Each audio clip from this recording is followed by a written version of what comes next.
नमस्कार दोस्तों, स्वागत है आपका मेरे चैनल कॉमिक्स लाइफ में। शुरू करते हैं अनिल मोहन जी द्वारा लिखा गया देवराज चौहान सीरीज का एक और मजेदार उपन्यास, जान के दुश्मन पार्ट 3। नायक खाने पीने के सामान के प्रबंध करने बाहर गया तो जगमोहन बोला, मुझे इस तीसरे के बारे में समझ नहीं आ रही। वह चाहता क्या है? तीसरा खुद को पर्दे के पीछे रखना चाहता है।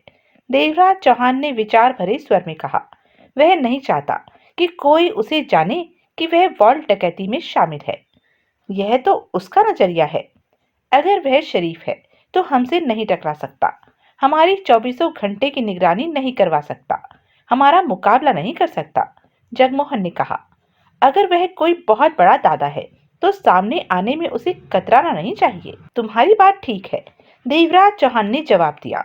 असल बात क्या है वह तो हम भी नहीं जानते, परंतु यह बात मैं दावे से कह सकता हूँ कि वह चाहे शरीफ है या बदमाश, यानी कि जो भी है, दमदार है। इतना बड़ा काम कोई मामूली इंसान नहीं कर सकता। पक्के मजबूत वॉल्ट की छत पर गुप्त रास्ता बनाना, डकैती की योजना तैयार करना। शंकर लाल ने नायक को वॉल्ट में नौकरी ही इसलिए दिलवाई कि वह जानता था डकैती के लिए नायक को अपना साथी बना लेगा। यानी जब रॉयल वॉल्ट का निर्माण हो रहा था तब से ही वॉल्ट डकैती की तैयारी में था। तब ही जाने कैसे वॉल्ट की इमारत की छत पर 6x4 का गुप्त रास्ता ही नहीं बनाया, बल्कि ऐसा बनाया कि वह सिर्फ छत ही लगे। रिमोट कंट्रोल द्वारा स्वचालित उसे खोलने और बंद होने का इंतजाम किया। ऐसे काम पहुंचा हुआ इंसान ही कर सकता है, कोई लल्लू पंजू आदमी नहीं। कह तो तुम ठीक ही रहे हो। तुमने एक बात पर और गौर नहीं किया कि उस इंसान ने अपने हाथ के सारे पत्ते शंकर लाल को सौंप दिए। जहां करोड़ों का सवाल हो, वह इतना अंधा विश्वास अपने सगे पर भी नहीं करता। अगर उसने ऐसा किया है तो इस बात का भी उसने इंतजाम कर रखा होगा कि अगर शंकर लाल या कोई अन्य उसे धोखा देता है तो फौरन ही उसका इंतजाम कैसे करना है। वह इतना बेवकूफ कदापि नहीं हो सकता कि सारे पत्ते शंकर लाल को सौंपकर खुद निश्चिंत हो जाए। हर पल उसकी आंखें शंकर लाल नायक पर लगी होंगी और अब इस समय उसकी निगाहें हम दोनों पर जम चुकी होंगी। जगमोहन ने होठ काटते हुए सहमति से अपना सिर हिलाया। देवराज चौहान का दिमाग एक साथ कई तरफ दौड़ रहा था। उसकी निगाहों में आज तक की गई डकैतियों में यह सबसे आसान डकैती थी, बशर्ते कि वह सफल हो जाए, बीच में कोई अड़चन न आए। और इस समय रॉयल वॉल्ट डकैती में एकमात्र अड़चन ही आ रही थी। अगर गड़बड़ कर सकती थी तो वही एकमात्र अड़चन गड़बड़ कर सकती थी, और वह अड़चन थी जोरावर सिंह वर्मा और उसका भाई महेंद्र सिंह वर्मा। महेंद्र सिंह वर्मा ने विस्की का तगड़ा सा घूंट भरा और गिलास टेबल पर रखकर सिगरेट सुलगाने के पश्चात उठकर कश लेते हुए टहलने लगा। उसके होठ भिंचे हुए थे, चेहरा सख्त पड़ा हुआ था, आंखों में जैसे अंगारे भरे पड़े थे। कमरे का पूरा चक्कर लगा लेने के बाद वह पुनः टेबल के करीब आकर ठिठका और गिलास उठाकर एक सांस में सारी विस्की समाप्त करके गिलास टेबल पर रख दिया। उसी समय जोरावर सिंह वर्मा ने भीतर प्रवेश किया। महेंद्र सिंह ने उसे देखा। क्या बात है, तुम कुछ परेशान लग रहे हो, जोरावर सिंह बोला। बात ही परेशान करने वाली है, महेंद्र सिंह ने होठ भींचकर कहा। देखो महेंद्र, हमारा धंधा ही ऐसा है कि उतार चढ़ाव आते ही रहते हैं। अगर आज तुम देवराज चौहान की ठुकाई न कर सके तो इसमें परेशान नहीं, यह बात नहीं है। महेंद्र सिंह जोरावर सिंह की बात बीच में ही काट कर बोला। देवराज चौहान का बच निकलना मेरी निगाहों में अहमियत नहीं रखता। फिर क्या बात है? जोरावर सिंह वर्मा की आंखें सिकुड़ गई। महेंद्र सिंह ने कश लिया और होठ भींचकर बोला, जब ड्राइवर ने देवराज चौहान ने मुझ पर गोली चलाने पर मेरे इशारे पर कार भगाई तो मैं वहां से भागा नहीं था, बल्कि छोटा सा चक्कर काटकर घटनास्थल से कुछ दूर आ खड़ा हुआ था। तब मैंने देखा कि देवराज चौहान को बचाने वाला, मेरे आदमियों पर फायर करने वाला वह इकलौता शख्स और कोई नहीं, जयप्रकाश नायक था। वही नायक जिसकी तलाश में हमने जमीन आसमान एक कर रखा है। यह तुम क्या कह रहे हो? जोरावर सिंह वर्मा जोरों से चौंका। वहां नायक को पाकर मुझे भी तुम्हारी तरह ही हैरानी हुई थी। महेंद्र सिंह कटुता भरे स्वर में कह उठा। कई क्षणों तक तो मुझे विश्वास ही न आया था। मुझे तो विश्वास ही नहीं आ रहा। मैं कह रहा हूँ, तब भी विश्वास नहीं आ रहा। लेकिन नायक और देवराज चौहान में क्या वास्ता? यही तो समझ में नहीं आ रहा। देवराज चौहान और नायक का आपस में क्या वास्ता? महेंद्र सिंह खतरनाक लहजे में कह उठा। अगर दोनों आपस में मिल गए, हमारे लिए यह बात नुकसानदेह साबित होगी।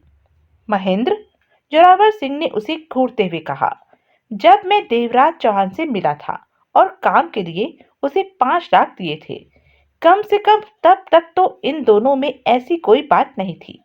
अगर ऐसी कोई बात होती, नायक के खिलाफ काम करने के लिए वह मुझसे किसी भी कीमत पर पैसे न लेते। छोड़ो इन बातों को। महेंद्र सिंह सोच भरे स्वर में बोला। अब हमारे सामने ऐसे हालात आ चुके हैं कि हमें सिर्फ प्राइवेट रॉयल वॉल्ट की डकैती के सिलसिले में ही सोचना चाहिए कि इस मामले में कहीं नायक देवराज चौहान को अपने साथ ना मिला ले। जो भी हो, देवराज चौहान एक ऐसा इंसान है जो हमसे टक्कर ले सकता है। डकैती की करोड़ों की दौलत को वह लोग हजम कर सकते हैं। नायक से तो फिर भी निपटा जा सकता है, परंतु देवराज चौहान और जगमोहन हमारे लिए बुरे ग्रह साबित हो सकते हैं। और मैं किसी भी हालत में यह बात सहन नहीं कर सकता कि वह लोग सफल वॉल्ट डकैती करके खिसक जाए। हमें हर हाल में डकैती की योजना हथियानी है। योजना हाथ न लगी तो डकैती की दौलत को किसी भी कीमत पर हाथ से नहीं जाने देना है। मैं किसी भी कीमत पर हार बर्दाश्त नहीं करूंगा। जोरावर सिंह वर्मा ने सिगरेट सुलगाई और शांत स्वर में बोला, तुम्हें कितनी बार समझाया है कि बात चाहे जो भी हो, क्रोध में ना आया करो। नायक और देवराज चौहान का मिल जाना हमारे लिए वास्तव में नुकसानदेह है।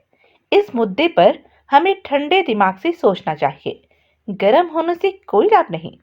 महेंद्र सिंह ने नाराजगी भरी निगाहों से जोरावर सिंह को देखा। उठो। कई पलों की छाई खामोशी को जोरावर सिंह ने तोड़ा। क्यों? शंकर लाल से बात करते हैं। देवराज चौहान और नायक मिल गए हैं तो उन्हें शक्ति से नहीं, दिमाग के खेल से मात देनी होगी। जोरावर सिंह जहरीले स्वर में कह उठा। क्या मतलब? मेरा खेल देखो, बीच में मत बोलना।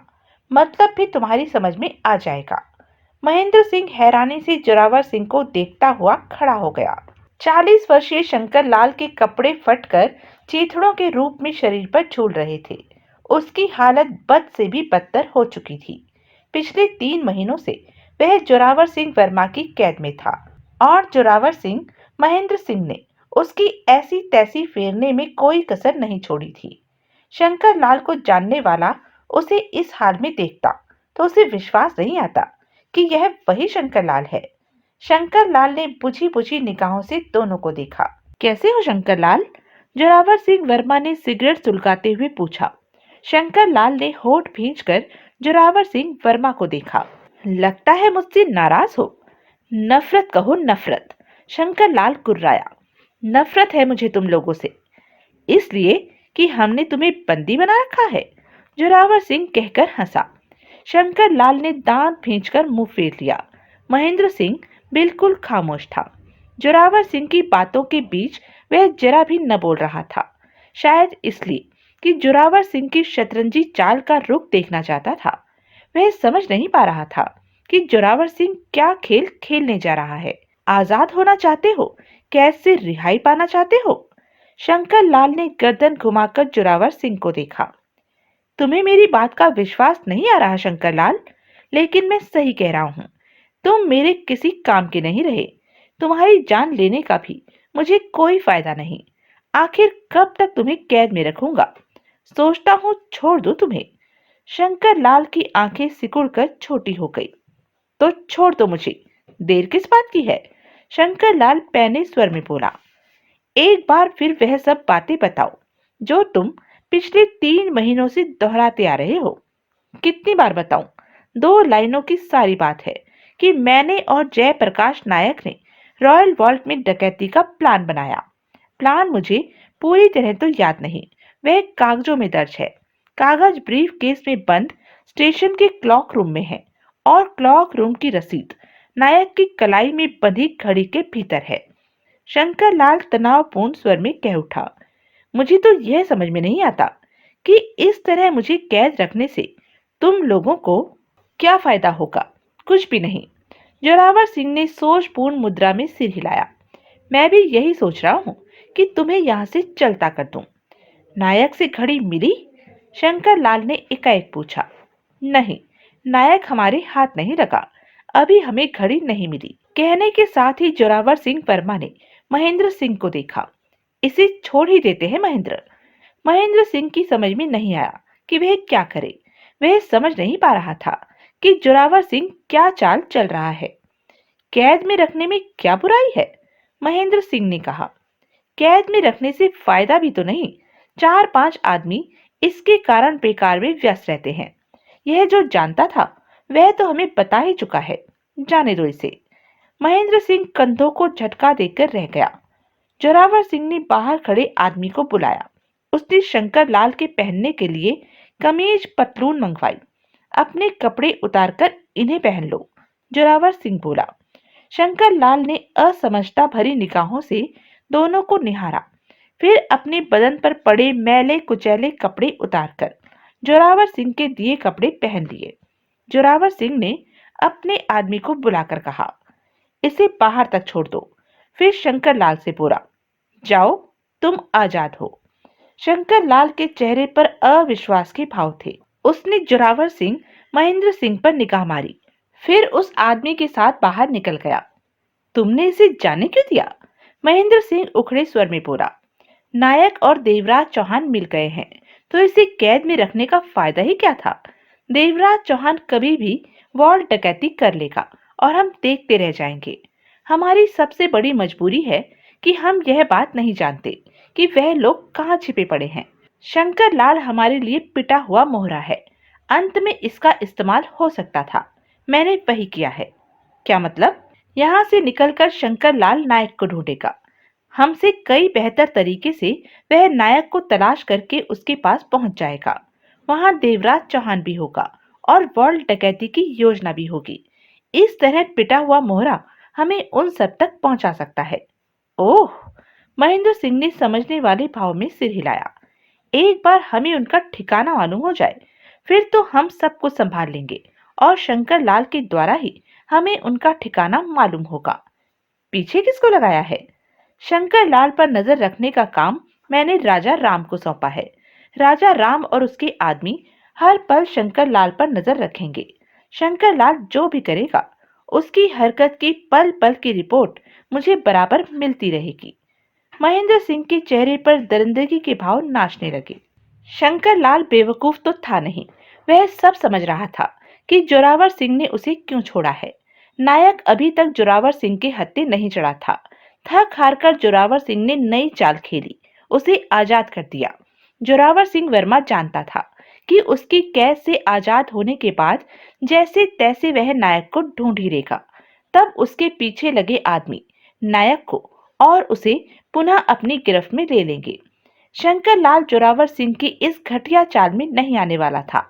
आधा घंटा पैदल चलने के बाद उसे अपने पीछे लगे 2 व्यक्तियों का आभास हो गया था। शंकर लाल मनी मन मुस्कुराया। टैक्सी लेकर वह सीधा अपने घर पहुंचा और भीतर प्रवेश करके सिटकनी चढ़ा ली। अपने पीछे लगे आदमियों से पीछा छुड़ाने की उसे कोई जल्दी नहीं थी। वह आराम से सारे हालातों पर गौर करने के पश्चात ही कोई कदम उठाना चाहता था। देवराज चौहान ने पतली सी गंदी गली में प्रवेश किया और नीचे पड़े कूड़े के ढेरों से बचता हुआ एक बंद दरवाजे के समीप ठिठका।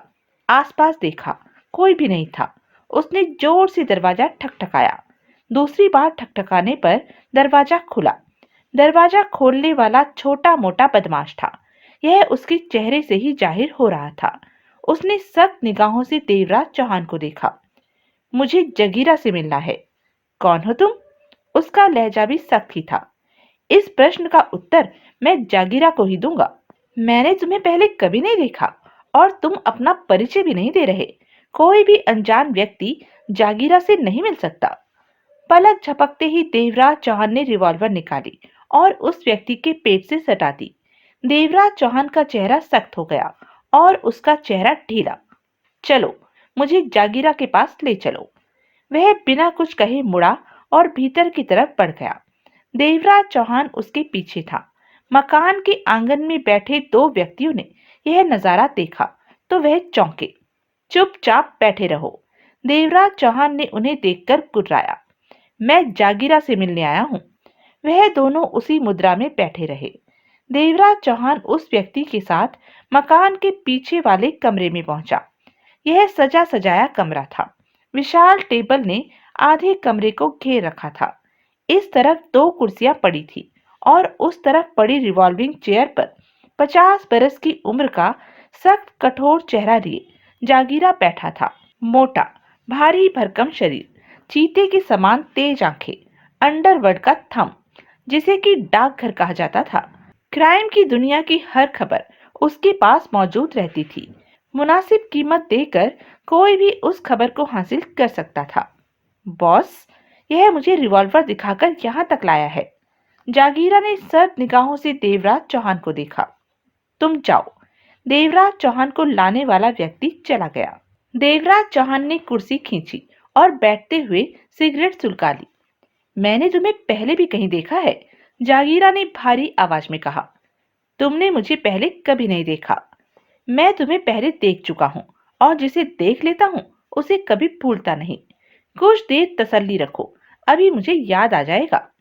तुम्हें याद नहीं आएगा जागीरा, देवराज चौहान कष्ट देकर कह उठा। लेकिन मैं तुम्हें बता देता हूँ कि मेरा चेहरा तुम्हें जाना पहचाना क्यों लग रहा है। मैं यकीन के साथ कह सकता हूँ कि अखबारों में तुमने मेरी तस्वीर देखी होगी। जागीरा चौंका। अगले ही पल उसकी आंखें सिकुड़ती चली गई। ठीक कह रहे हो देवराज चौहान, मैंने वास्तव में तुम्हारी तस्वीर ही अखबार में देखी है, जागीरा सीधा होता हुआ बोला। हैरानी है कि तुम मेरे यहाँ क्यों आए हो। तुम अंडरवर्ल्ड की खबर रखते हो, इसलिए आना पड़ा, देवराज चौहान सिर को हिलाकर बोला। खास काम था तुमसे। खास काम की कीमत भी मैं खास देता हूँ देवराज चौहान, जागीरा शांत स्वर में कह उठा। यह मेरा धंधा है। मेरे पास कितनी भी बड़ी हस्ती आए, बिना कीमत के मुझसे जानकारी हासिल नहीं की जा सकती। कीमत की फिक्र न करो जागीरा, मुझे दो एक्सपर्ट ताला खोलने वाले चाहिए जो कम समय में हर प्रकार का ताला खोल सके। जागीरा चौंका। क्या हुआ? कुछ खास नहीं, जागीरा ने गहरी सांस लेकर कहा। किसी काम के लिए ताला खोलने वाले दो चाहिए, जबकि लोग तो एक से काम चलाते हैं। मुझे दो चाहिए, हर तरफ से विश्वासी, भरोसेमंद। अब यह काम तुम्हारा है कि तुम मुझे ठीक आदमी दिलवाओ, देवराज चौहान बोला। काम हो जाएगा, कीमत 12,000 ही होगी। देवराज चौहान ने जेब से नोट निकाले और 12,000 उसके टेबल पर रख दिए। जागीरा विचारपूर्ण निगाहों से नोटों को देखता रहा, फिर टेबल पर से कागज पेन उठाकर एक पता लिखा। इस पते पर तुम्हें बाबूलाल मिलेगा। पेशेवर ताला तोड़, तिजोरी तोड़ है, बहुत साफ हाथ है, तुम्हारे काम में खरा उतरेगा। देवराज चौहान ने कागज लेकर उस पर लिखा पता देखा। और दूसरा? दूसरा शाम तक तुम्हारे पास पहुंच जाएगा। अपना ठिकाना बता दो। मेरा कोई ठिकाना नहीं है, तुम बताओ कि मैं कब आऊं। जागीरा ने कागज पर फोन नंबर लिखकर उसकी तरफ बढ़ाया। तुम्हें आने की जरूरत नहीं, शाम को मुझे फोन कर लेना। देवराज चौहान ने फोन नंबर वाली स्लिप पकड़ी। जागीरा ने टेबल पर पड़े नोट उठाए और ड्रॉज में डाल दिए। जागीरा, देवराज चौहान उठते हुए बोला। शहर के कुछ लोग मुझ में दिलचस्पी ले रहे हैं। किसी को मालूम नहीं होना चाहिए कि मैं तुम्हारे पास आया था। अगर मालूम हो जाए तो यह नहीं मालूम होना चाहिए कि मैं किस काम के लिए आया था। जागीरा ने पैनी निगाहों से देवराज चौहान को देखा। मेरे यहाँ से खबरें लीक नहीं होती हैं देवराज चौहान। हर इंसान के पास एक लीकेज होता है, जहां से लीकेज होती ही है। देवराज चौहान एक एक शब्द चबाकर कह उठा।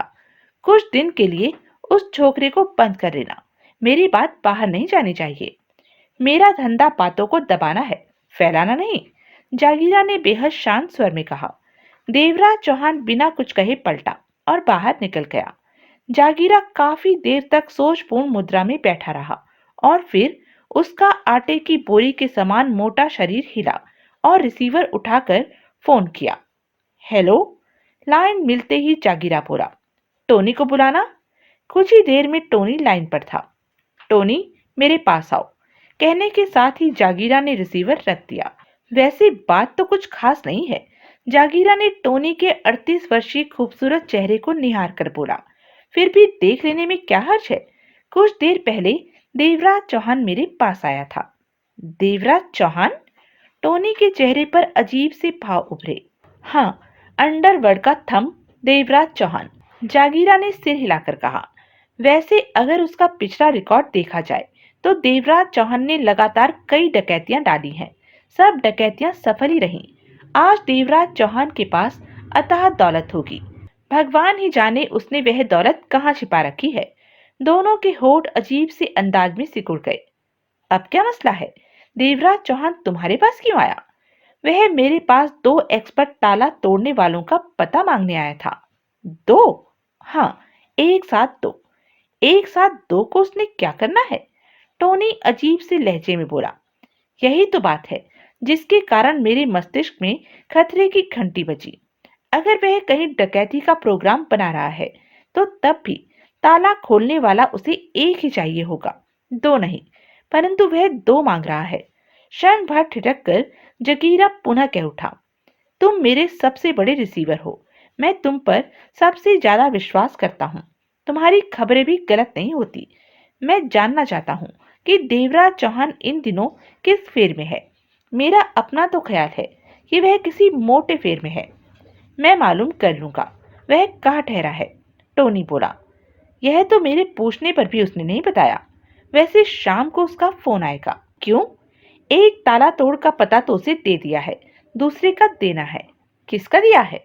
बाबूलाल का। और दूसरा? जागीरा ने सिर को पूरी तरह ऊपर नीचे हिलाया।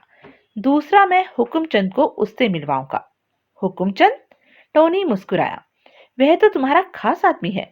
हुकुमचंद को देवराज चौहान से मिलाकर तुम देवराज चौहान के मामले में दखल दे रहे हो।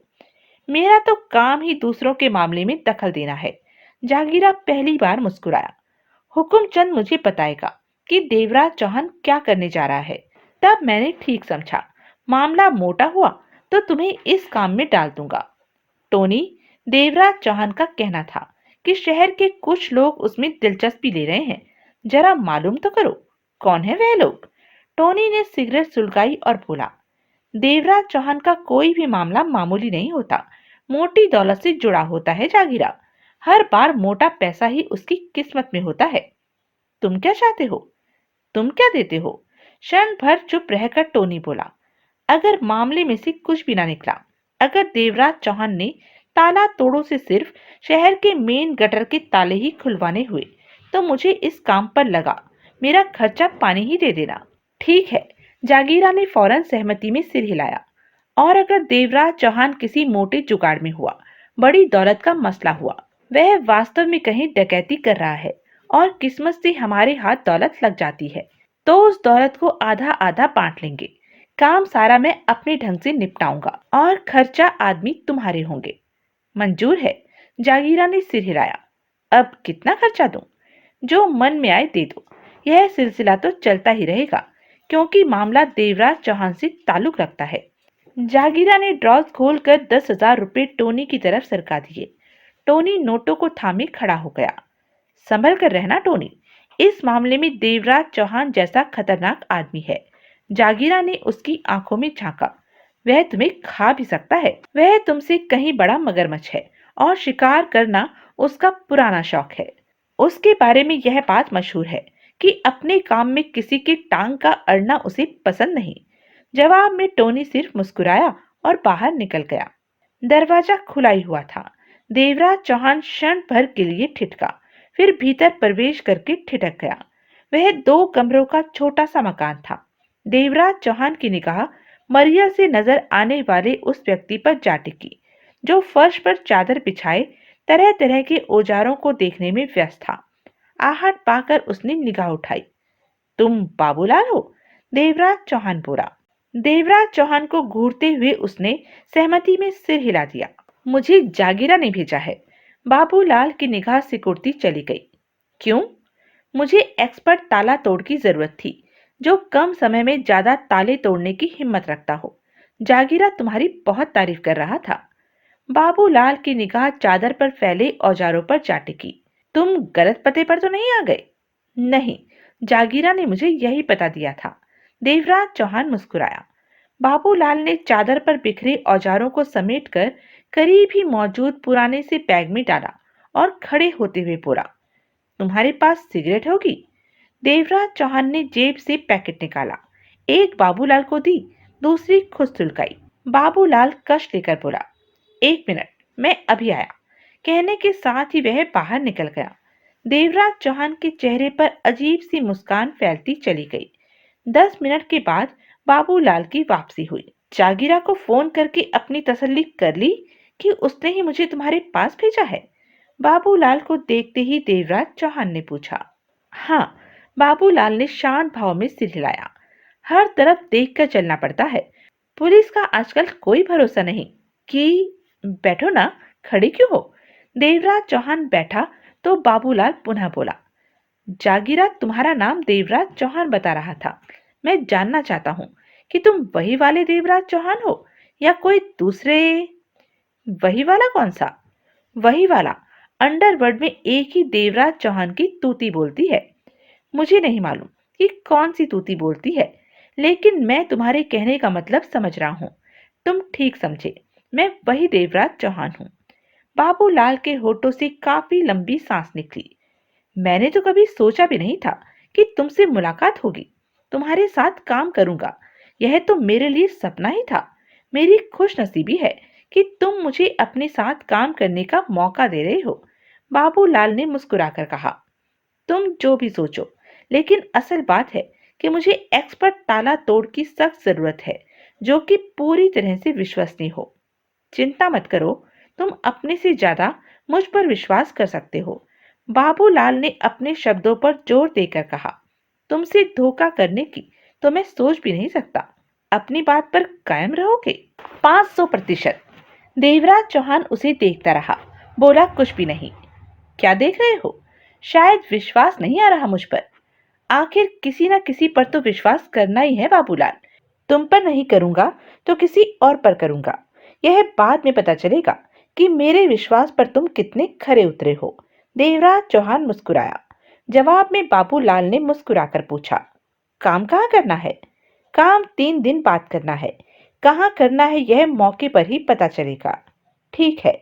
बाबूलाल ने सिर हिलाया। मिलेगा कितना? इतना कि शायद दोबारा जिंदगी में तुम्हें यह काम करने की जरूरत ही ना पड़े। इस बारे में तुम किसी से बात नहीं करोगे? मुझे क्या पड़ी है। कुछ दिन तुम घर में ही मौजूद रहना। किसी भी समय मुझे तुम्हारी जरूरत पड़ सकती है, और जब तक मेरा काम पूरा नहीं हो जाता तुम किसी दूसरे काम में हाथ नहीं डालोगे।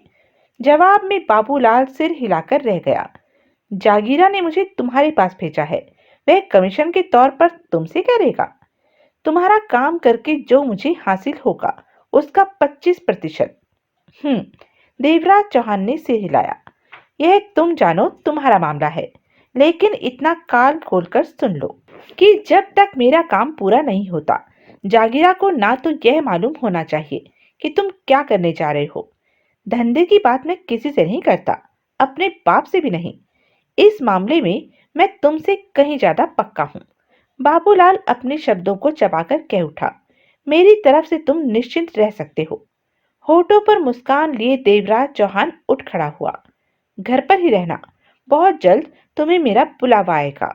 शाम को देवराज चौहान ने जागीरा को फोन किया तो जागीरा ने उसे हुक्मचंद का पता बताकर कहा कि अपने घर पर वह आज तुम्हारा इंतजार करेगा। देवराज चौहान जागीरा के बताए पते पर पहुंचा। पता गंदी बस्ती का था, जहां कच्चे पक्के मकान बने हुए थे। पक्के वाले मकान का टूटा फूटा दरवाजा उसने थपथपाया तो 45 बरस के पतले सूखे व्यक्ति ने दरवाजा खोला। क्या है? वह फाड़ खाने वाले भाव में बोला, तुम्हारा नाम हुक्मचंद है? देवराज चौहान को वह काफी नशे में लगा। है तो मुझे तुमसे ही काम। मैं किसी काम के मूड में नहीं हूँ, चलते बनो। यह वक्त मेरा पीने का है। हम पीते हुए भी बातें कर सकते हैं, लेकिन मैं पीते हुए बातें करना पसंद नहीं करता। दफा हो जाओ। बिजली किसी गति से देवराज चौहान का घूंसा हुकुमचंद के थोबड़े पर जा लगा। हुकुमचंद के होठों से हल्की सी चीख निकली और वह वापस कमरे में पीठ के बल जा गिरा। गिरते ही उठा और गुर्रा कर जेब से चाकू निकाल लिया। देवराज चौहान ने भीतर प्रवेश किया। मुझ पर हाथ उठाने वाला जिंदा नहीं बचता कुत्ते, तूने अपनी मौत बुला ली है। देवराज चौहान ने जेब से रिवॉल्वर निकालकर उस पर तान दी। रिवॉल्वर देखते ही हुकुमचंद के कस बल कुछ ढीले पड़े। लगता है जागीरा ने मुझे गलत आदमी के पास भेज दिया है। तुम मेरे काम के आदमी नहीं। हुकुमचंद चौंका, फिर जल्दी से बोला, तुम्हें जागीरा ने भेजा है? पहले क्यों नहीं बताया? तुम देवराज चौहान तो नहीं? देवराज चौहान ने रिवॉल्वर वापस अपनी जेब में डाल ली। हाँ, देवराज चौहान हूं मैं। माफ करना भाई। हुकुमचंद के हाथ से चाकू छूट गया।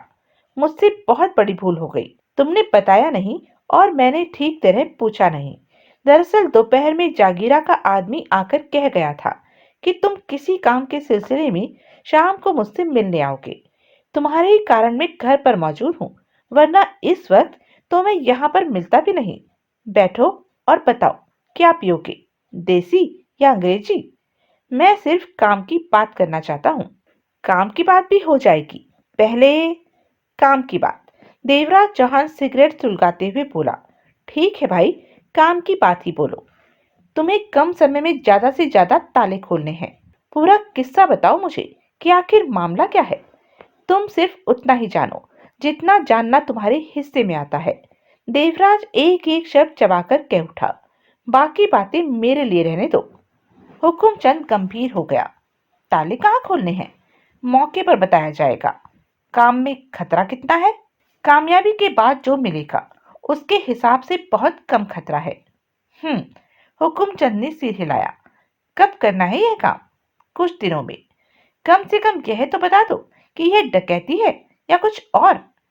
तुम फिर अपने काम से बाहर की बात कर रहे हो। हुकुमचंद कंधों को झटका देकर रह गया।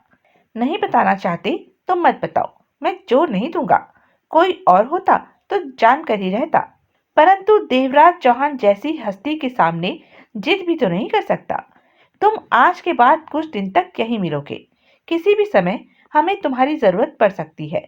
अगर वक्त पर तुम हमें हासिल हुए तो मैं मिलूंगा। कल से यहीं जम जाऊंगा। वैसे कितने दिन मुझे बंद कर रहना होगा? 4-5 दिन। और हुकुमचंद, एकाएक देवराज चौहान का स्वर सख्त हो उठा, हमारे में हुई बात बाहर नहीं जानी चाहिए। अगर तुमने किसी के सामने मुंह फाड़ दिया तो मैं तुम्हें गोलियों से भून दूंगा। पागल हो गए हो? हुकुमचंद सक पकाकर बोला, मैं भला क्यों किसी से बात करने लगा? ऐसी बातें किसी से कही थोड़े ना जाती हैं। फोन की घंटी बजते ही टोनी ने अपने बगल में लेटी एनी डिक्सन को थपथपाकर पीछे किया और उठने लगा तो एनी उसकी बाह पकड़कर बोली, बजने दो ना डार्लिंग, अपने आप बंद हो जाएगी। नहीं, टोनी बेड से उतरता हुआ बोला, मेरा खास फोन आने वाला था। वह भी हो सकता है। वैसे भी अब तुम उठकर कपड़े पहन लो।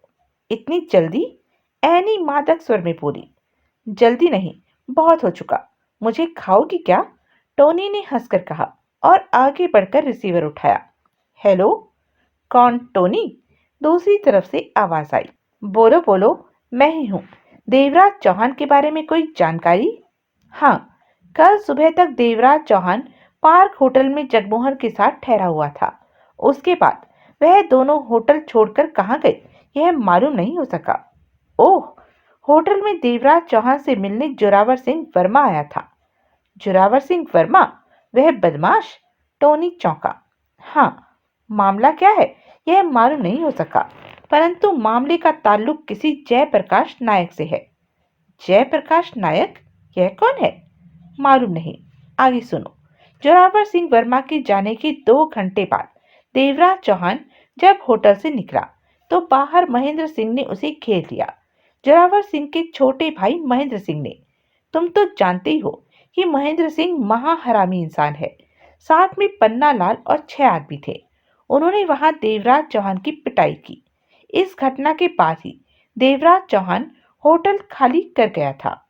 ओह, लेकिन मामला क्या है? यह तो मालूम नहीं हो सका। मालूम करो। जोरावर सिंह महेंद्र सिंह के किसी आदमी के हाथ पर मुंह खोलने की कीमत रखो, सब कुछ मालूम हो जाएगा। समझे कि नहीं? समझ गया। तो जल्दी करो, मैं यहीं पर फोन का इंतजार करूंगा। कहने के साथ ही टोनी ने रिसीवर रखा और सोच भरी मुद्रा में सिगरेट सुलगाई। एनी डिक्सन तब तक कपड़े पहन चुकी थी।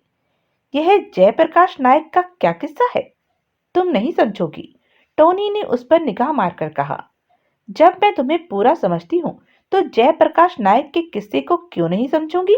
मैं तो इसलिए कह रही हूँ कि एक जयप्रकाश नायक को मैं भी जानती हूँ। कौन है वह? टोनी के होठों से निकला। मेरे साथ ही काम करता है। रॉयल वॉल्ट में? टोनी के होठों से निकला। हाँ, एनी डिक्सन ने सिर हिलाया। और अब करीब पिछले 3 साढ़े 3 महीने से वॉल्ट में नहीं आ रहा, गायब है। टोनी एनी डिक्सन को देखता रह गया। उसका दिमाग तेजी से चल रहा था। अगर यह जयप्रकाश नायक वही है तो मामला काफी गंभीर हो सकता है।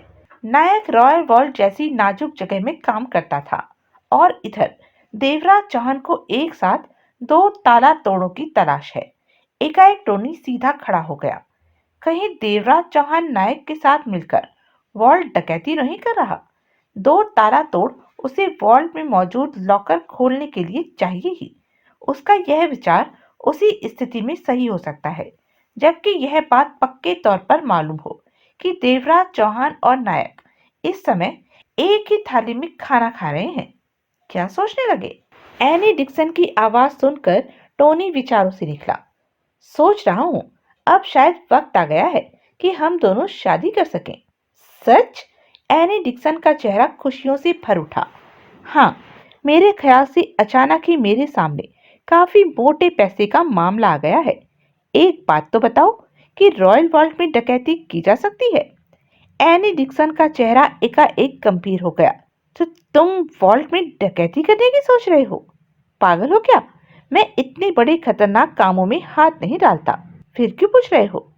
तुम पहले मेरी बात का जवाब तो दो, बाद में मैं सब कुछ बताऊंगा। मैंने आज तक तुमसे कुछ नहीं छिपाया। मेरी बात का भरोसा करो। मैं तो कब से इस इंतजार में था कि कहीं से मोटा पैसा आ जाए और तुमसे शादी करके अपना घर बसाऊं। बोलो, रॉयल वॉल्ट में डकैती की जा सकती है?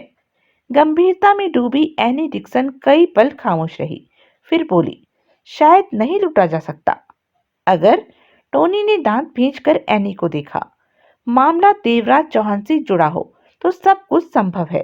तुम देवराज चौहान को नहीं जानती। क्यों? वह तोप है क्या? हाँ, तोप ही है। लेकिन कोई तोप तो रॉयल वॉल्ट जैसी जगह में प्रवेश नहीं कर सकती। एनी ने एकाएक व्यंग से कहा। अच्छा, यह बताओ कि देवराज चौहान हवा बन सकता है? एनी, तुम मजाक मत करो।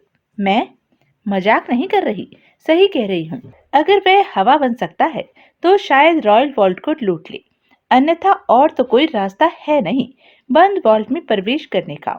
एनी ने मुंह बिगाड़ कर कहा। तुम नायक के बारे में क्या जानती हो? एकाएक टोनी ने पूछा। खास कुछ नहीं, कि बीमारी के कारण मिलिट्री से निकाला हुआ है। चीफ गार्ड की हैसियत से वह रॉयल वॉल्ट में नौकरी पर लगा। उसे शंकर लाल आया था, जो कि वॉल्ट में क्लर्क था। उसके बाद शंकर लाल बीमार पड़ गया तो जयप्रकाश नायक ही वॉल्ट के भीतर शंकर लाल की जगह क्लर्क का काम भी करने लगा और 2-3 महीनों के बाद ही नायक गायब हो गया। वॉल्ट के मालिक ने भी उसके बारे में जानने की कोशिश की, परंतु कोई फायदा न हुआ। टोनी ने सोच भरी मुद्रा में सिर हिलाया। एक बात और भी है जो शायद तुम्हारे काम आ सके। क्या? नायक को शंकर लाल लाया था और दोनों लगभग एक साथ ही गायब हुए। एक साथ ही उन्होंने वॉल्ट में आना बंद किया और दोनों का कुछ पता नहीं। यह सुनते ही एकाएक टोनी की आंखें सिकुड़ गई। शंकर लाल, टोनी बुदबुदाया, दोनों एक साथ ही गायब हुए। अब मुझे महसूस हो रहा है कि यह नायक वॉल्ट वाला ही नायक हो सकता है। मुझे शंकर लाल के बारे में भी मालूम करना पड़ेगा। वक्त बहुत कम है। एनी, तुम जाओ, मुझे बहुत काम करने हैं। कुछ मुझे भी तो बताओ। टोनी ने एनी डिक्सन को देखा। एनी, मुझे लगता है कि वॉल्ट, रॉयल वॉल्ट में डकैती पड़ने वाली है।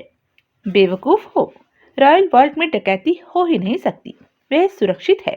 डकैती करने वाला देवराज चौहान है। उसके सामने कोई भी चीज सुरक्षित नहीं रहती। और तुम क्या करना चाहते हो? टोनी ने सिगरेट सुलगाई और कश देकर बोला। एनी, मैं तुमसे शादी करना चाहता हूँ, तब जबकि मेरे पास मोटा पैसा आ जाए। शादी के बाद मैं शांति से भरा जीवन बिताना चाहता हूँ। इस काम में अब तक पैसा ही रुकावट बना हुआ है, लेकिन अब मुझे लगता है कि जैसे रुकावट दूर होने वाली है। जागीरा ही मुझे काम दिलाता है और बीच में से हिस्सा लेता है। परंतु इस बार अगर देवराज चौहान वास्तव में वॉल्ट लूट रहा है, तो मैं कोशिश करूंगा कि उसके वॉल्ट लूटे जाने के बाद मैं लूटे हुए माल को लूट सकूं। चोर पे मोर? हाँ, इस बार मैं यही रास्ता अपनाऊंगा। यह तो खतरे वाला सौदा हुआ। हमारे धंधे के सौदे खतरे में ही लिपटे होते हैं, टोनी ने मुस्कुराकर कहा। तुम फिक्र मत करो, तुम्हारे टोनी को कुछ नहीं होने वाला। तुमने कोई देवताओं से अमृत तो नहीं ले रखा जो तुम्हें कुछ नहीं होगा, एनी डिक्सन ने गंभीर स्वर में कहा। जब तुम खुद ही देवराज चौहान को खतरनाक आदमी मान रहे हो, तो वह यह कैसे बर्दाश्त कर सकेगा कि उसके द्वारा लूटे माल को तुम ले उड़ो? ऐसा करने पर वह तुम्हें जिंदा नहीं छोड़ने वाला। चिंता मत करो, मैं ऐसे मौके पर हाथ डालूंगा जब वह बेबसी के आलम में होगा। मुझे तो इन धंधों में सालों साल बीत गए हैं। अगर वह देवराज चौहान है, तो मैं भी टोनी हूँ। वक्त आने पर संभाल लूंगा साले को। टोनी, यह खतरनाक खेल है, तुम्हें कुछ भी हो सकता है। मुझे कुछ नहीं होगा। टोनी, मैं कमा ही रही हूँ, तुम्हारी कमाई भी पूरी नहीं। हम शादी करके अपना गुजारा चला ही सकते हैं। छोड़ो इन कामों को। मैं? एनी, शादी के बाद मुझे गुजारा नहीं चलाना, ऐश करनी है। और ऐश सिर्फ दौलत से ही हो सकती है, जिसे पाने की मैं हर संभव कोशिश कर रहा हूँ। तुम मेरी चिंता मत करो, तुम्हारे टोनी को कुछ नहीं होने वाला। एनी डिक्सन कई पलों तक टोनी को देखती रही। ठीक है टोनी, जो मन में आए करो, मैं जा रही हूँ। संभल कर रहना, अगर मेरी जरूरत पड़े तो मुझे बता देना। टोनी के सिर हिलाने पर एनी गंभीर भाव चेहरे पर लिए बाहर निकलती चली गई। टोनी फोन पर व्यस्त हो गया। देवराज चौहान जब घर पहुंचा, तो नायक और जगमोहन बड़ी बेसब्री से उसका इंतजार कर रहे थे। उसे देखते ही जगमोहन बोला, इतनी देर कहाँ रहे? तैयारी में लगा हूँ। देवराज चौहान ने बैठते हुए सिगरेट सुलगा ली। कैसी तैयारी? वॉल्ट लूटने की। तुमने काम शुरू कर भी दिया? नायक हैरानी से कह उठा। जब सब कुछ हमारे हाथ में है, तो फिर देर किस बात की? कहाँ गए थे? ताला खोलने वालों के इंतजाम में, देवराज चौहान ने कहा। वॉल्ट में पहुंचने के बाद वहां मौजूद लॉक के खोलने का इंतजाम तो करना है। सो तो है, मैंने 2 ताला खोलने वालों का इंतजाम कर लिया है। 2? हाँ, 500 लॉकर है। 500 लॉकर कम समय में खोलना एक आदमी के बस का नहीं। हमें काम जल्दी चाहिए, इसलिए मुझे 2 आदमियों का इंतजाम करना पड़ा। लेकिन 2 को तुमने ढूंढा कैसे? जगमोहन ने पूछा। जागीरा के द्वारा। इसके लिए मुझे उसे 12,000 रुपए देने पड़े। वह क्राइम वर्ल्ड की हर खबर रखता है और पैसे लेकर जानकारी देता है। देख तो लेते कि वह दोनों ठीक आदमी हैं। क्या देखता? यह तो वक्त आने पर ही पता चलता है कि कौन सही व कौन गलत। किसी के भीतर तो घुसकर देखा नहीं जा सकता कि वह कैसा है। बात तो सही है, नायक ने सिर हिलाया। कौन है वह? जल्दी ही उनसे मुलाकात करा दूंगा। बाबूलाल और हुक्मचंद नाम है उनके। पल भर की चुप्पी के बाद नायक बोला, और क्या करना रह गया? वॉल्ट के पहरेदार। अगर हम यह भी मानकर चले कि हम अपना काम शाम के 6 बजे के बाद शुरू करते हैं, तो भी हमें तुम्हारे मुताबिक 10 पहरेदारों से निपटना होगा, जिनमें से 2 को बाहरी मेन गेट पर, 2 पोर्च में और बाकी के 2-2 वॉल्ट के दाएं बाएं और पीछे।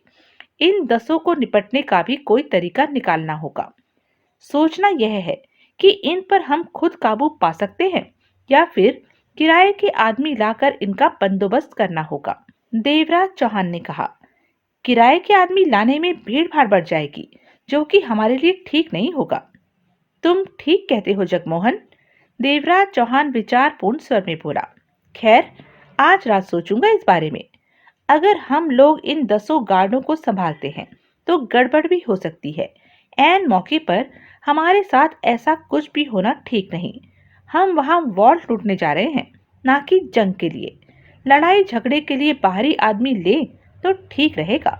बाहरी आदमियों में कोई फसादी हुआ तो लास्ट मौके पर वह हमारे साथ गड़बड़ भी कर सकता है। जगमोहन बोला, मेरे ख्याल से यह सब हमें खुद ही निपटना चाहिए। नायक ने दोनों को देखकर कहा, तुम दोनों ही अपनी अपनी जगह पर ठीक हो। डकैती के समय नाजुक मौके पर हम खुद उनसे टकराते हैं तो शायद यह हमारे लिए ठीक ना हो, और अगर इस काम के लिए बाहरी आदमी लाते हैं तो यह भी ठीक नहीं रहेगा। बहरहाल अभी हमारे पास वक्त है, इस मुद्दे पर हम आसानी से सोच सकते हैं। 3-4 दिन से ज्यादा का वक्त नहीं है नायक। देवराज चौहान ने सिर हिलाकर उसे देखा। यह काम अब जितनी जल्दी हो जाए उतना ही अच्छा है। हमें जोरावर सिंह, महेंद्र सिंह को नहीं भूलना चाहिए। यह शिकारी कुत्तों के समान हमें ढूंढ रहे होंगे। अगर उन्हें भनक भी पड़ गई कि हम यहाँ मिल सकते हैं तो फिर डकैती करना तो दूर, अपने को बचाना भी भारी पड़ जाएगा, क्योंकि इस बार जोरावर सिंह, महेंद्र सिंह अपनी पूरी ताकत के साथ हमें घेरेंगे। बात बिल्कुल सही थी। दोनों में से कोई कुछ नहीं बोला। एक बात और ध्यान से सुन लो, अब किसी मौके पर जोरावर महेंद्र या फिर उनका कोई आदमी हमारे सामने आता है तो हमें सोचना नहीं, फौरन उन्हें शूट कर देना है। इससे हमें दो फायदे होंगे। एक तो यह कि हमारी बेझिझक शूटिंग से वह लोग डर कर हमारी तरफ बढ़ा करेंगे। दूसरा यह कि उनके भय के कारण हमें अपना काम पूरा करने का भरपूर मौका मिलेगा। उन लोगों से हमें खुद को बचाने के साथ साथ वॉल्ट के लॉकरों में बंद करोड़ों की दौलत को पाने के सपने को हकीकत में बदलना है। मैं नहीं चाहता कि महज चंद आदमियों की खातिर हमारी खूबसूरत योजना मिट्टी में मिल जाए। हमें हर कीमत पर फतेह हासिल करनी ही है। आज तक मेरी कोई डकैती असफल नहीं हुई और यह भी नहीं होगी। अगले दिन शंकर लाल सोया उठा तो दिन के 9 बज रहे थे। आंख खुलते ही उसने सिगरेट सुलगाई। तभी उसका ध्यान जोरावर सिंह के आदमियों की तरफ गया।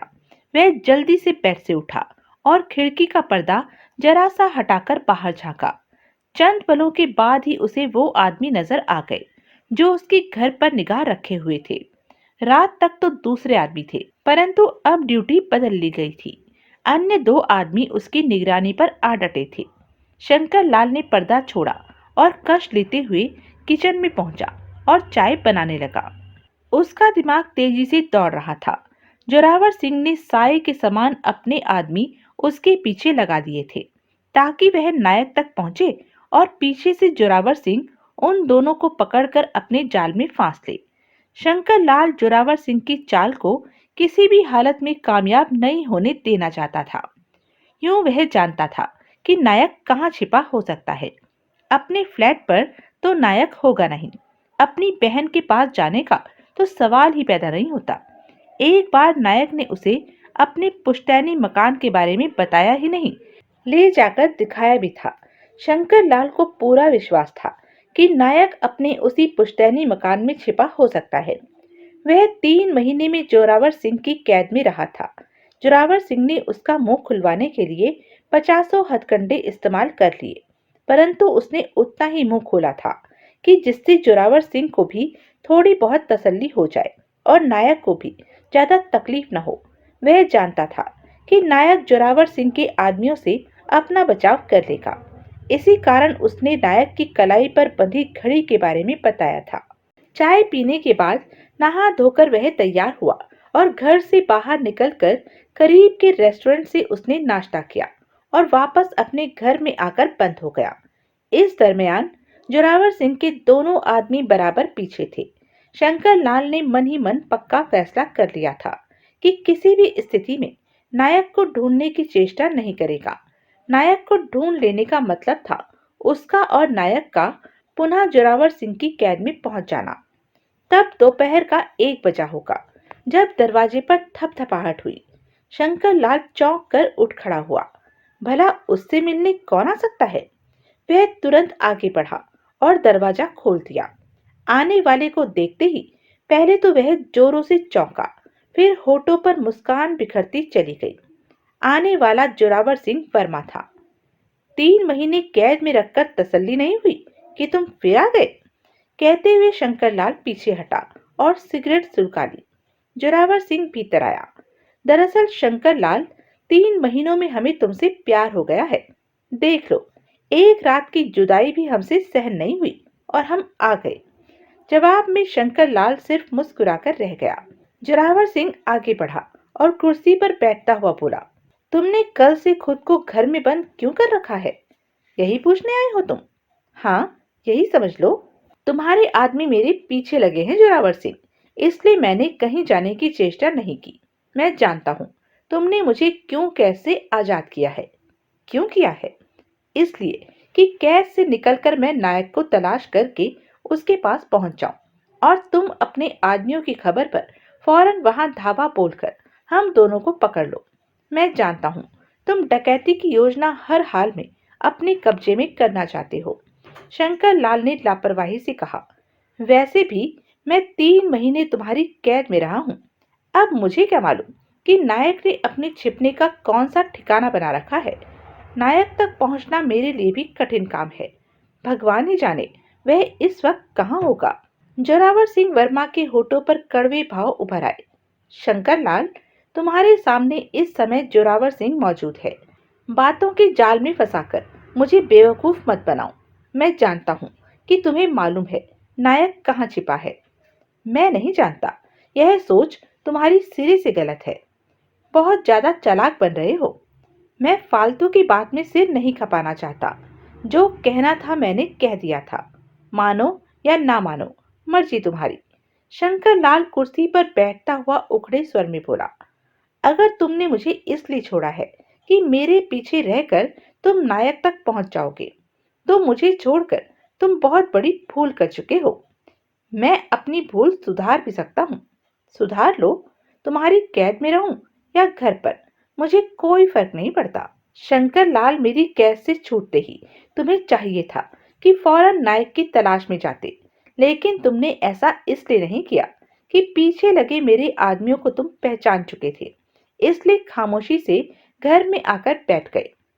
मैं कब इनकार करता हूँ कि तुम गलत कह रहे हो। शंकर लाल ने जोरावर सिंह को देखा। लेकिन मेरी यह बात भी सच है कि मैं नहीं जानता नायक कहाँ है। तुम्हारी तरह मैं भी अंधेरे में भटक कर उसे तलाश करता। जोरावर सिंह वर्मा सिर हिलाकर बोला, छोड़ो इन बातों को, बेकार की बातें हैं। जो बात मैं करने आया था वह तो रह गई। हैरानी है कि तुम मुझसे इसके सिवाय कोई और बात करने आए हो। हैरानी तो तुम्हें मेरी बात सुनकर होगी शंकरलाल। जब यह जानोगे कि नायक ने तुम्हारे साथ क्या किया है, तो तुम्हारी नींद हराम हो जाएगी। बोलो बोलो, यह भी बोल लो।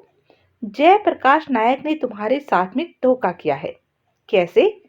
वॉल्ट डकैती की योजना तुम दोनों ने बनाई। तुम मेरी कैद में आ गए और नायक के दिमाग मन में बेईमानी आ गई। वह तुम्हें धोखा देने पर उतारू हो गया। जोरावर सिंह वर्मा अपने शब्दों पर जोर देकर बोला, नायक वॉल्ट डकैती डालने जा रहा है। यह तो अच्छी खबर है। आगे तो सुन लो शंकरलाल, तुम्हारे लिए यही खबर सबसे बुरी साबित होगी। नायक ने दूध में से मक्खी की तरह तुम्हें योजना में से बाहर निकाल फेंका है और देवराज चौहान जगमोहन को साथ मिलाकर डकैती करने जा रहा है। शंकर लाल की आंखें सिकुड़ गई। देवराज चौहान, जगमोहन, यह कौन है? तुम नहीं जानते इन हरामियों को? नहीं तो? क्राइम की दुनिया में खुलेआम घूमते यह दोनों वह भेड़िए हैं जिनकी लगाम अभी तक कोई नहीं थाम सका। यह दोनों आज तक किसी के सगे नहीं हुए। नायक को बेवकूफ बनाकर उसके साथ मिल बैठे हैं। जाहिर है अगर सफल डकैती हो गई तो देवराज चौहान नायक का गला काटकर सारा माल खुद हड़प ले जाएगा। यह, शंकर लाल ने सिगरेट का कश लिया। देवराज चौहान जगमोहन वह तो नहीं जिन्होंने लोटिया का अपहरण करने के लिए प्लेन हाईजैक कर लिया था? लोटिया हाईजैक के बारे में जानने के लिए पढ़ें सबसे बड़ा हत्यारा, जो कि मेरे चैनल पर पहले ही अपलोड है। हाँ, वही है। यह देखो। शंकर लाल ने समझने वाले अंदाज में सिर हिलाया। नायक इनके साथ मिलकर वॉल्ट में डकैती करने जा रहा है। हाँ, तुम्हें कैसे मालूम हुआ? ऐसी खबरें मालूम करना मेरे लिए मामूली बात है शंकरलाल। जोरावर सिंह वर्मा दांत खींचकर बोला, अब तुम यह सोचो कि वॉल्ट डकैती की योजना बनाकर 3 महीने मेरी कैद में रहकर तुम्हें क्या फायदा मिला? नायक तो तुम्हें धोखा देकर उन दोनों कुत्तों के साथ जा मिला है। तुम्हें तो फूटी कौड़ी भी नसीब नहीं होगी। शंकर लाल जोरावर सिंह वर्मा को देखता रह गया। अभी भी वक्त है, मौका है, मेरे साथ मिल जाओ शंकर लाल। क्या मतलब? इससे पहले कि नायक तुम्हें धोखा दे, तुम उसे धोखा दे दो। मेरे साथ मिल जाओ, दिल खोलकर मेरा साथ दो। हम दोनों मिलकर नायक को तलाश कर लेंगे, उससे वॉल्ट डकैती की पूरी योजना हथिया लेंगे। मेरे पास हर तरह के आदमी हैं। हम लोग करेंगे वॉल्ट डकैती और माल आधा आधा बांटेंगे। शंकर लाल ने कष्ट लिया, बोला कुछ भी नहीं। इसमें सोचने की क्या बात है? जोरावर सिंह वर्मा ने उसे चुप देखकर कहा, तुम्हें तो फौरन मेरी बात कबूल कर लेनी चाहिए। घाटे का सौदा नहीं है, हम दोनों ही फायदे में रहेंगे। बल्कि नायक को गद्दारी का सबक सिखाने का तुम्हें भरपूर मौका मिलेगा। शंकर लाल ने जोरावर सिंह वर्मा को देखकर सिगरेट का कश लिया। जोरावर सिंह, तुम हाथ धोकर नायक के पीछे पड़े थे। वह कभी भी तुम्हारे फंदे में फंस सकता था। उसकी जान खतरे में थी। अगर इन हालातों में उसने देवराज चौहान और जगमोहन का सहारा ले लिया तो मेरी निगाहों में गलत नहीं किया। इन हालातों से मजबूर होकर उसने डकैती की योजना बना डाली तो क्या बुरा किया? उसकी जगह मैं होता तो यही करता। जोरावर सिंह वर्मा का रूप बदला। वह दरिंदा सा नजर आने लगा। और तुम्हें इस वॉल्ट डकैती से क्या फायदा होगा? भगवान ही जाने। तुम क्या समझते हो कि नायक या देवराज चौहान डकैती के बाद तुम्हें हिस्सा देंगे? किसी भी हालत में हिस्सा नहीं देंगे। तुम नहीं जानते, देवराज चौहान किसी का भी सगा नहीं हो सकता। उसके सब रिश्ते दौलत से जुड़े हैं। जोरावर सिंह वर्मा गुर्राकर कह उठा। सबसे पहले देवराज चौहान ने मेरे लिए काम करना मंजूर किया था, परंतु जब उसे मालूम हुआ कि नायक के साथ मिलकर वह ज्यादा फायदा उठा सकता है तो मेरा साथ छोड़कर वह नायक से जा मिला। इससे बड़ा हरामीपन क्या होगा? मेरी बात का तुम विश्वास करो। डकैती के बाद देवराज चौहान ने नायक को ठिकाने लगाकर खुद दौलत के साथ गायब हो जाना है। अभी भी वक्त नहीं गया हाथ से। मेरे साथ मिल जाओ, हम सबको पीछे छोड़ सकते हैं। मुझे बता दो कि नायक कहाँ छुपा हुआ हो सकता है। आगे का सारा मामला मैं बाखूबी संभाल लूंगा। शंकर लाल उठा और कमरे में टहलने लगा। जोरावर सिंह की चुपती निगाह उसके बदन पर टिकी थी। तुम्हारी खामोशी बता रही है कि तुम्हें मेरी बात पसंद नहीं आई। नहीं, शंकर लाल ने ठिठक कर उसे देखा। ऐसी तो कोई बात नहीं। फिर खामोश क्यों हो? मैं सोचने के लिए थोड़ा सा वक्त चाहता हूँ। शंकर लाल मुस्कुराया। कितना वक्त चाहिए तुम्हें? आज का दिन। कल आकर तुम मेरा जवाब ले सकते हो। ठीक है, ऐसा ही सही। एक दिन और सही, मैं कल आ जाऊंगा। लेकिन एक बात ध्यान रखना कि मेरे बिना तुम डकैती की दौलत में से फूटी कौड़ी नहीं पा सकते। तुम हर वक्त मेरे आदमियों की निगाह में रहोगे। मैं अभी पहरा और भी सख्त कर दूंगा। अगर तुमने फरार होने की चेष्टा की तो मेरे आदमी बिना किसी हिचक के तुम्हें शूट कर देंगे। जबकि मैं तुमसे मिले बिना भी डकैती की सारी दौलत को हथियाने का हौसला रखता हूँ। कैसे? मैं आज ही रॉयल वॉल्ट पर अपने आदमी निगरानी पर लगाने जा रहा हूँ। 24 घंटे मेरे आदमी वॉल्ट की निगरानी करेंगे। नायक देवराज चौहान वॉल्ट लूटने में अब ज्यादा देर नहीं लगाने वाले। और जब भी वह वॉल्ट के लॉकरों में पड़ा माल लेकर बाहर निकलेंगे, महेंद्र सिंह उनसे माल छीन लेगा। हम लोग पूरी तैयारी में रहेंगे, इसलिए माल हमारा होकर ही रहेगा। समझे शंकर लाल? आखिरी बाजी हमारी ही होगी। इसलिए बेहतर यही है कि तुम हमारा साथ दो। इसी में खास तौर से तुम्हारी भलाई है। मैं कल जवाब दूंगा। शंकर लाल सपाट स्वर में बोला। जोरावर सिंह वर्मा ने खतरनाक निगाहों से उसे देखा। ठीक है, कल ही सही। कल कौन सा दूर है? अच्छी तरह सोच लेना। जोरावर सिंह वर्मा ने दरिंदगी भरे लहजे में स्पष्ट धमकी दी और पलटकर बाहर निकल गया। शंकर लाल ने आगे बढ़कर दरवाजा बंद किया। जोरावर सिंह के सामने तो शंकर लाल ने खुद को लापरवाही दर्शाया था, परंतु मन ही मन वह यह जानकर बेचैन हो उठा था कि नायक देवराज चौहान जैसे इंसान के साथ मिलकर वॉल्ट में डकैती करने जा रहा है। उस योजना पर डकैती करने जा रहा है जो उसने और उसके अन्य साथी ने बनाई थी। अन्य साथी के बारे में नायक नहीं जानता था, कोई भी नहीं जानता था। यह आज के हालातों के हिसाब से अच्छी ही बात थी। जो भी हो, कम से कम वह तो नायक की हरकतों पर निगाह रख ही रहा होगा। इस विचार के साथ ही शंकर लाल को तसल्ली मिली।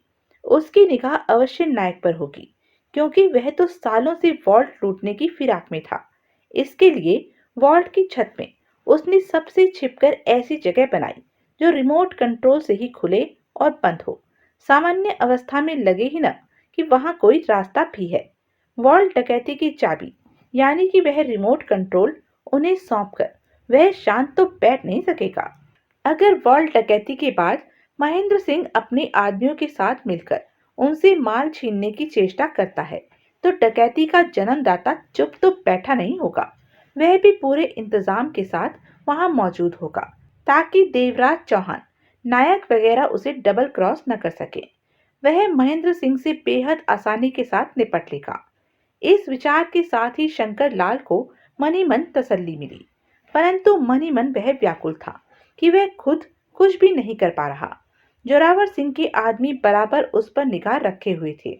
अब उसे महसूस होने लगा कि जोरावर सिंह के आदमियों को धोखा देकर यहाँ से निकलना जरूरी है। नायक के प्रति जोरावर सिंह वर्मा की कही बातों पर उसने यकीन नहीं किया था। वह जानता था कि जोरावर सिंह तो महाहरामी इंसान है। इसके साथ दोस्ती करना बगल में सांप पालने के बराबर है। परंतु फिर भी जोरावर सिंह की बातों ने उसके मन में उथल पुथल तो मचा ही दी थी। अब जोरावर सिंह के आदमियों से बचकर उसे यहाँ से निकल जाना बेहद जरूरी लग रहा था, और उसने मन ही मन यह फैसला कर लिया था कि आज रात वह हर हाल में यहाँ से निकल कर ही रहेगा। जोरावर सिंह वर्मा तो हद से ज्यादा खेला खाया आदमी था। शंकर लाल उसे बेवकूफ समझ रहा था तो गलत समझ रहा था। जोरावर सिंह शंकर लाल से बात करके ही समझ गया था कि शंकर लाल उसकी बातों में नहीं आने वाला, बल्कि यह जानकर कि नायक देवराज चौहान से जा मिला है, वह लोग डकैती करने जा रहे हैं, बेचैन हो उठेगा और उसका कदम होगा उसके आदमियों की निगाहों से बचकर भागने की कोशिश करना, ताकि किसी तरह तलाश करके नायक तक पहुंच सके। जोरावर सिंह पुराना शिकारी था। उसे ऐसे खेल खेलने का उसे पुराना अभ्यास था। शंकर लाल जैसे इंसान उसके लिए खास अहमियत नहीं रखते थे। बाहर आकर वह कार के समीप पहुंचा और सिगरेट सुलगाकर निगरानी कर रहे आदमियों की तरफ इशारा किया। वह दोनों फौरन उसके पास पहुंचे। राजाराम कहाँ है? उस तरफ कार में बैठा है, एक ने घबरा कर कहा। वह दोनों चले गए। कुछ ही देर में 50 वर्षीय राजाराम वहां पर था। राजाराम? जोरावर सिंह वर्मा भारी स्वर में बोला। आज रात शंकर लाल तुम सबकी निगाहों से बचकर अपने घर से फरार होने की चेष्टा करेगा। जी? राजाराम चौंका। कान खोलकर सुन लो, जोरावर सिंह वर्मा सख्त स्वर में बोला। वह फरार होने की चेष्टा करेगा और तुम लोगों ने उसे रोकना नहीं है, जाने देना है। वह अपने घर से निकलकर जहां भी जाए सिर्फ पीछा करना है। इस तरह करना है कि शंकर लाल के फरिश्तों को भी अपना पीछा होने का आभास न हो सके। जी, समझ गया। इस काम में जरा सी भी लापरवाही नहीं होनी चाहिए, वरना तुम लोगों की गर्दनों को उड़ा कर रख दूंगा। जोरावर सिंह दरिंदगी से गुर्रा उठा। लापरवाही नहीं होगी, मैं खुद शंकर लाल के पीछे जाऊंगा, राजाराम बोला। जोरावर सिंह वर्मा बिना कुछ कहे कार में जा बैठा तो ड्राइवर ने कार आगे बढ़ा दी। जोरावर सिंह वर्मा का चेहरा चट्टान की तरह सख्त हुआ पड़ा था। तो यह थी अब तक की कहानी। आगे की कहानी जानने के लिए बने रहें मेरे साथ, और हाँ, मेरे चैनल को लाइक, शेयर और सब्सक्राइब करना ना भूलें, और कमेंट करके ज़रूर बताएं कि यह वीडियो आपको कैसा लगा। धन्यवाद।